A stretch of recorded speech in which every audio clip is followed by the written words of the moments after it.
want to change the world? Start off by making your bed. If you make your bed every morning, you will have accomplished the first task of the day. It will give you a small sense of pride, and it will encourage you to do another task, and another, and another. And by the end of the day, that one task completed will have turned into many tasks completed.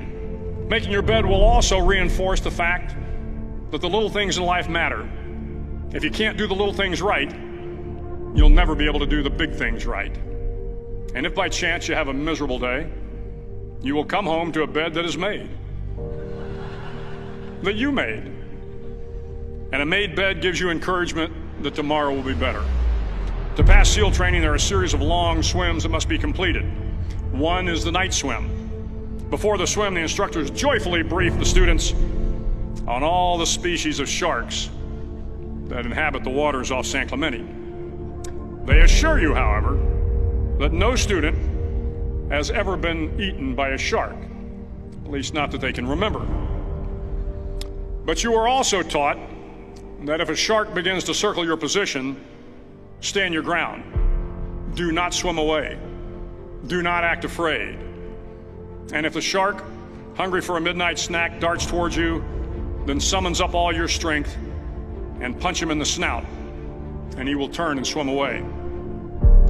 There are a lot of sharks in the world. If you hope to complete the swim, you will have to deal with them. So if you want to change the world, don't back down from the sharks. Over a few weeks of difficult training, my SEAL class, which started with 150 men, was down to just 42. There were now 6 boat crews of 7 men each. I was in the boat with the tall guys, but the best boat crew we had was made up of the little guys, the Munchkin crew, we called them. No one was over 5'5". The Munchkin boat crew had 1 American Indian, 1 African American, 1 Polish American, 1 Greek American, 1 Italian American, and 2 tough kids from the Midwest. They out-paddled, outran, and outswam all the other boat crews. The big men in the other boat crews would always make good-natured fun of the tiny little flippers the Munchkins put on their tiny little feet prior to every swim. But somehow these little guys from every corner of the nation and the world always had the last laugh, swimming faster than everyone and reaching the shore long before the rest of us. SEAL training was a great equalizer. Nothing mattered but your will to succeed, not your color, not your ethnic background, not your education, not your social status. If you want to change the world, measure a person by the size of their heart, not by the size of their flippers. The 9th week of training is referred to as Hell Week. It is 6 days of no sleep, constant physical and mental harassment, and 1 special day at the Mud Flats. The Mud Flats are an area between San Diego and Tijuana where the water runs off and creates the Tijuana Sloughs, a swampy patch of terrain where the mud will engulf you. It is on Wednesday of Hell Week that you paddle down in the mud flats and spend the next 15 hours trying to survive the freezing cold, the howling wind, and the incessant pressure to quit from the instructors. As the sun began to set that Wednesday evening, my training class, having committed some egregious infraction of the rules, was ordered into the mud. The mud consumed each man till there was nothing visible but our heads. The instructors told us we could leave the mud if only 5 men would quit. Only 5 men, just 5 men, and we could get out of the oppressive cold. Looking around the mud flat, it was apparent that some students were about to give up. It was still over 8 hours till the sun came up. 8 more hours of bone-chilling cold. The chattering teeth and the shivering moans of the trainees were so loud, it was hard to hear anything. And then one voice began to echo through the night.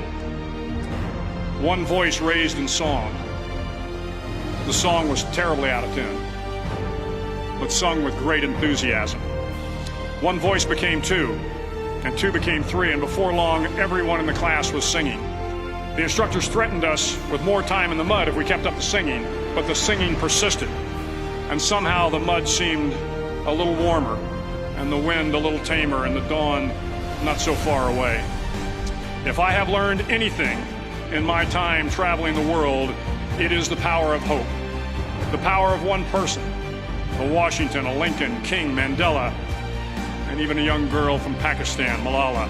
One person can change the world by giving people hope. So if you want to change the world, start each day with a task completed. Find someone to help you through life. Respect everyone. Know that life is not fair and that you will fail often. But if you take some risks, step up when the times are the toughest, face down the bullies, lift up the downtrodden, and never ever give up. If you do these things, the next generation and the generations that follow will live in a world far better than the one we have today. And what started here will indeed have changed the world for the better.